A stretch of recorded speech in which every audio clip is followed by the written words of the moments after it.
Hello everyone, I'm Twig and I am with Praetor to cast this week's King of the Hill, one of the 7 King of the Hill games played last Sunday. If you want to join in, there is a link in the Discord in the description below.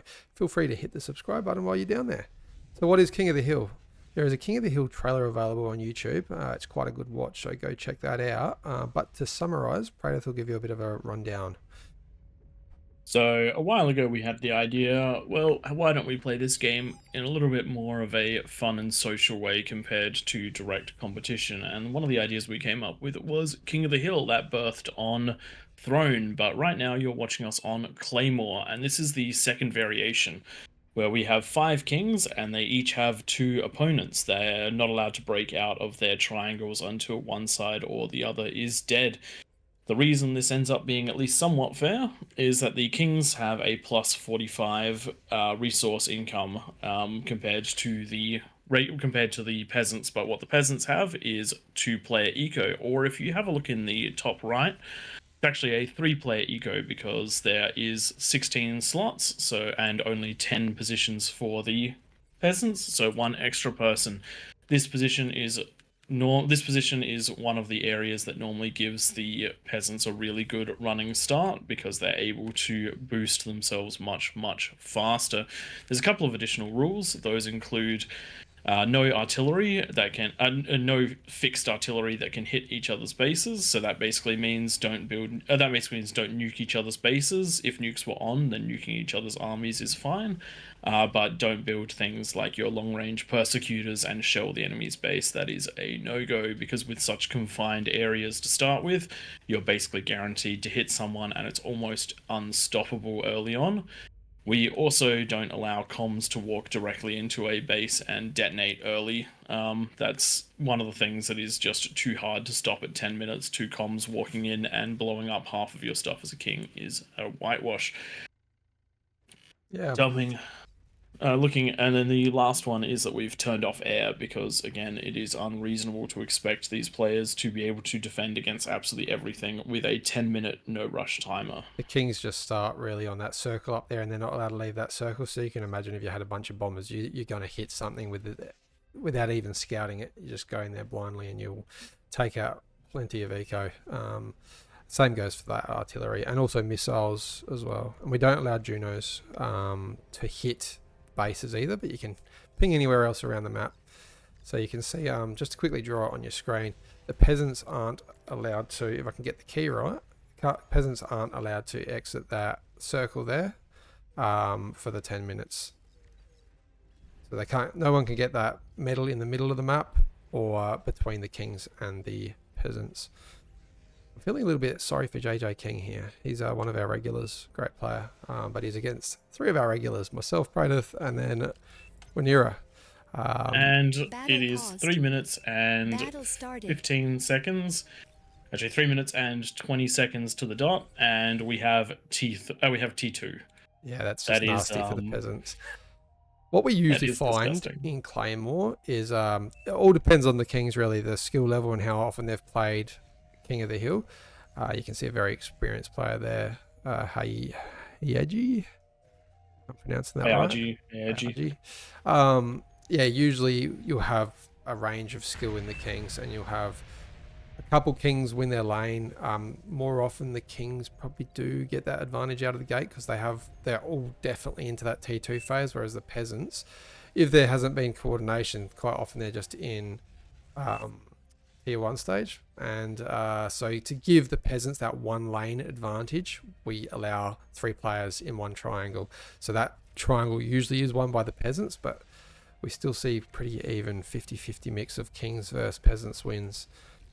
Keep an eye out on the non-scheduled release days, because I'm going to chuck one up where the king absolutely annihilates the 3-player start.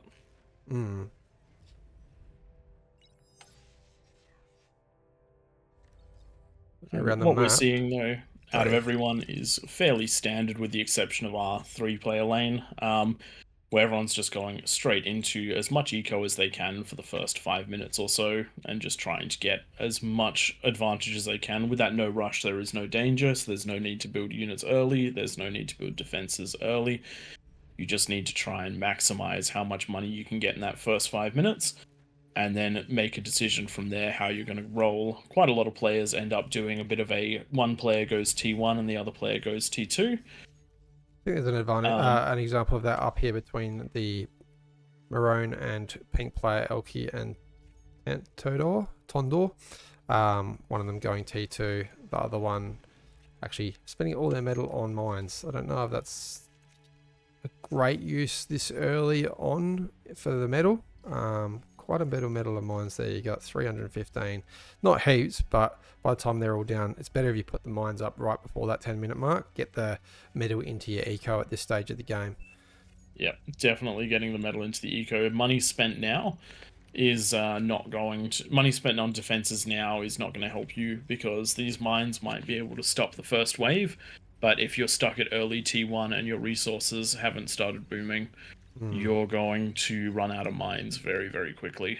Looks like most of the things are either on T2 or, yeah, they're all on T2 or just finishing their labs. Tank Tom and J King just finishing theirs up.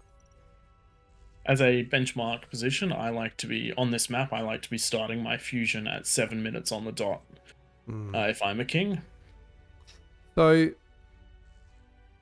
down in this triangle here, we've got red and brown. Both players going to T2 rather than sharing. It'd be interesting to keep an eye on this lane just to see the difference between that and then a shared, bit more of a shared eco, bit more of a communism approach where the T2 is distributed. The way to do that is the first T2 that say came out of this lab, you get it to start building a mechs, get your construction turrets on it, and then send it straight down to the next player, and then build yourself a second one.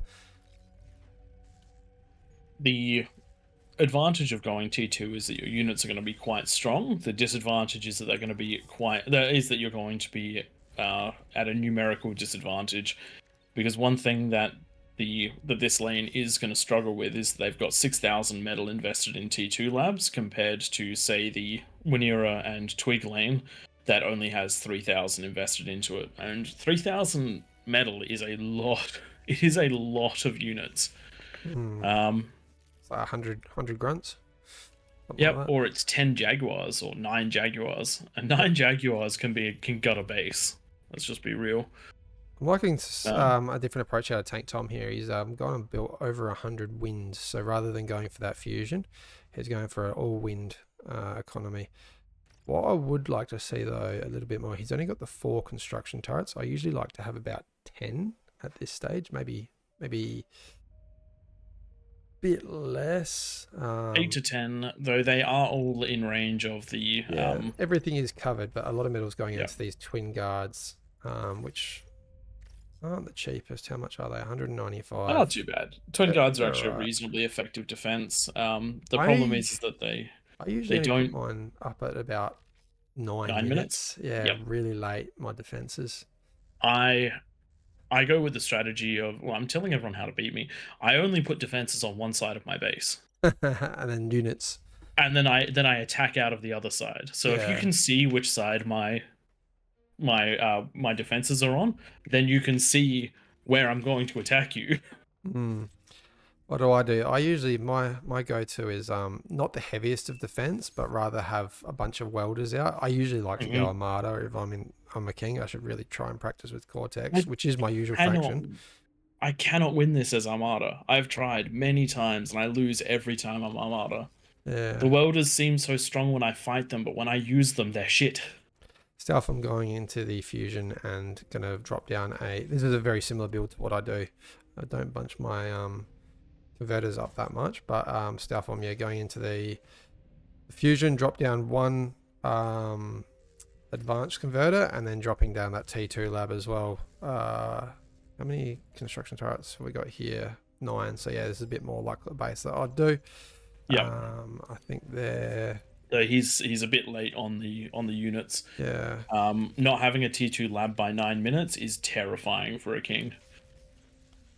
Really, really scary to do that. And you can see the highest rated player 30 here. seconds for units.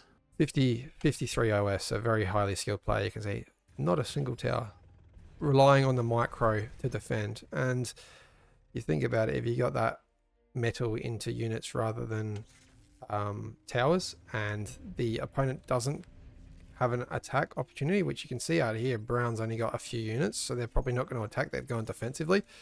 It's going to pay off because this player is going to have a lot more units. So we've got 10 seconds to go before before all the players are allowed to attack. The biggest things to look at are our lane with the ticks backed up by 2 fat boys and welders. That's disgusting. There we go. And Yunami, who is moving in with a large amount of Centurions into Tank Tom. Tank Tom is moving out with a decent number of Fiends heading in to the other player. What we usually do is... Sorry, what we usually do is rewind this at the 10-minute mark, but the game has had some updates, so we have to launch a different... Oh, Tom getting through. But yeah, we're just doing this in a single cast. So much to D-Guns right there. Most of his units lost to D-Guns, and now he has to defend versus these Centurions. The Dragon's Maw is doing quite well, but the Twin Guard's struggling against these beefy Centurion units. And Yunami, unfortunately, we didn't catch this during the game, but Yunami has definitely run his comm quite deep into the enemy base. And while this isn't a self-D, it's effectively the same thing. Yeah, you're not getting the comm in. Yeah. If you're using your comm to fight with your army and heal with your army, different story, but getting it all the way up to the lab and degunning, it is a self-D actually, so we didn't catch this one, but that's a bit rough on Tank Tom. Unfortunately, yeah, we probably would have paused that one and called a reset out of that lane. A bit unfortunate. Up at the 3-player lane, all of the other units have been taken out, but the Fat Boys are doing their damage, and J-King is not able to scale, which is something you have to keep doing at this point in the game. You have to manage your units and scale them, and my one Recluse is coming in the back and causing devastating damage. The power of just one single unit. But this is what the game mode is about. It's about pitting the economic power of the king versus the micro power of multiple players. And this lane is always the most unfair with 3 players, and this is the map where we basically made the ruling that we can't chuck all of the regulars as that 3-player position. Looking up at the highest OS skill player, hasn't managed to push with all those Jaguars. We did miss what happened with them, but also not getting attacked. They did pop most of those mines. Yeah, well, that's what I suppose I have to bite my words. These mines have paid themselves off. Yes, but still, you're not going to win your lane. Exactly. At what cost? You've prevented the opponent from attacking in, but he has a plus 45% bonus. The longer that the king is left to go, the harder he can scale. And then nice little push out coming from the Aqua player. A lot of fiends going through. He loses his comm being forward, but doesn't lose the fiends, so that's all good there. Fiends rushing into salamanders. Salamanders do decent damage, but they're not going to be fast enough to run away from these fiends. And so long as there isn't absolutely insane D-guns out of Jat, so basically some micro splitting needed, these guys should eliminate the base. But those are some good strong D-guns, but plenty go down. The comm goes down, but there's still a pack going through the base. So that should be orange reasonably well dealt with. Sorry, I was just totally in a different lane. I'm half asleep. Just had a baby recently, so I've not been looking at the right screen. Nice looking at Alexei, just jumping. Ollie, he's just jumping in and fighting fiends versus brutes. Unfortunately, because of the defensive towers and those fiends traded rather ineffectively, but he has taken out the orange player already, and he is scaling his eco up. So while keeping these attacks on, he's actually getting an APHIS, which is a crazy investment, but considering that his eco can handle it, that is all good with those 2 fusions. So we've got 2 kings down and 3 peasants down. The blue lane actually has been taken. Those mines not quite enough, and pink is going to take a fight too. It is really unfortunate what happened with Tank Tom here and a breach of the rules. I think that really would have affected what happened in this next lane, because you can see now Cream's able to come over and help Red push through Ollie's lane, and they wouldn't have been allowed to go over there until this triangle had been won, and if it had been won fairly, I think it would have taken a little bit longer than what it did. That comm, D-gun and self-destruct has definitely changed the game. one of the hardest things about doing these lobbies is actually managing new players, because most of us that are here that have been here and done it for a little while understand the rules, but we're also playing with a community of people from all over the world. If he's watching And Yanami, I think that's the second time breach actually for rules. You got to read them, mate. But yeah, we do our best to try and police it, but it doesn't always go quite to plan.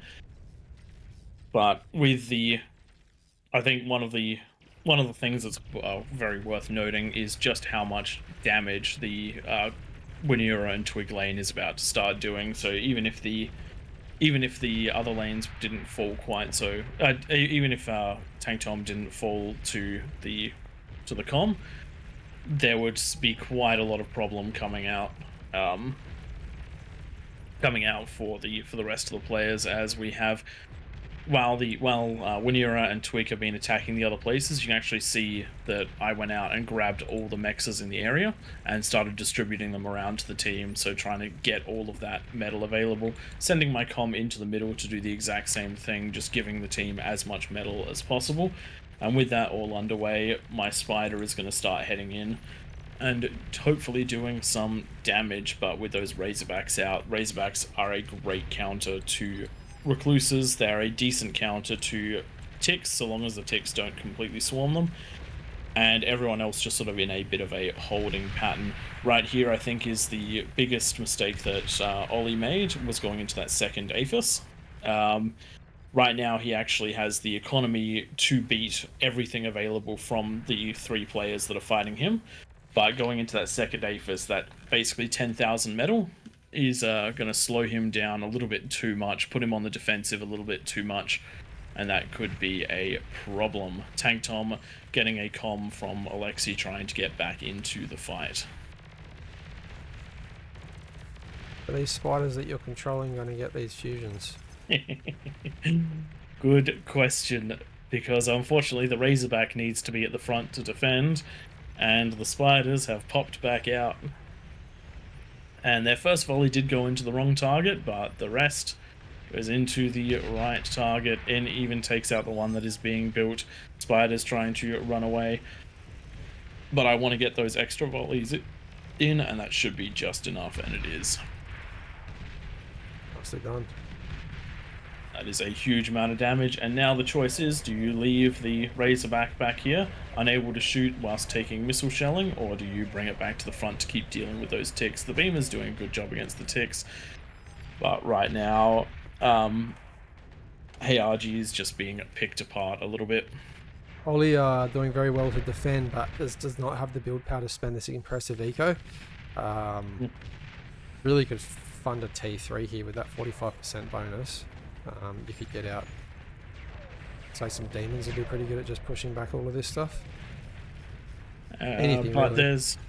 there's about to be a pretty serious problem for him if you're looking below the map. Yeah. And again, one of the things, if you do get spiders in, yep, it's good to take out wind. Yep, it's good to take out conversion. You can completely stall out someone by taking out their build power. I think taking out the build power is almost more important than taking out the resources. Oh, some interesting decisions there. Scuttle, I love that. Although Ollie's about to fall, doing a lot of damage there.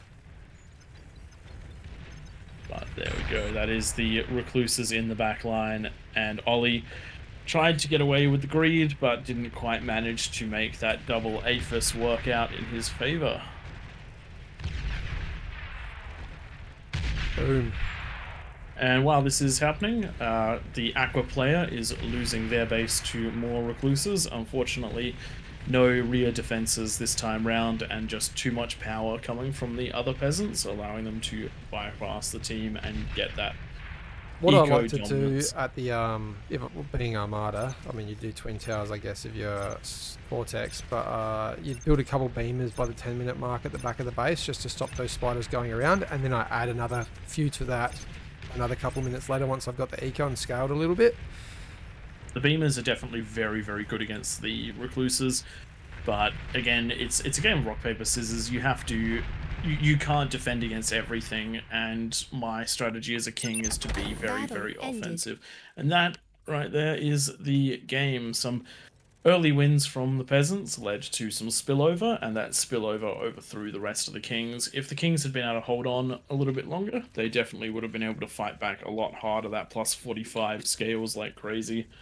Yeah, you can see there the king's really ahead with that eco, or four of them anyway, until the fall of some of them. Going into the units, obviously reducing that eco. Energy well ahead as well, and then damage dealt. So a good job for the peasants, and just a little area that we need to keep an eye out for when it comes to some of the rules. Yeah, it's But keep those kings, those commanders out of the base. It's a walking atomic bomb, and a yeah, very easy way, especially with 11 commanders around the base. Very easy way to take out one or two of those kings.